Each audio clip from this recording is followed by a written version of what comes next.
Me dyshimet se fshihet në Greqi, Prokuroria e Korçës ka lëshuar urdhër për kërkim ndërkombëtar të 43 vjeçarit Edison Sheme, i cili dyshohet se ka abuzuar seksualisht për 4 vjet me radhë me një të mitur në një fshat Maliqit.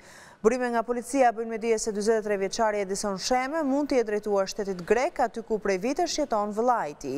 Gjatë këtyre ditëve kontrolle të shumta nga policia janë bërë në banesat e të afërmve, miqve dhe të njohurve të 43 vjeçarit në disa fshatra, por edhe brenda qytetit Maliqit.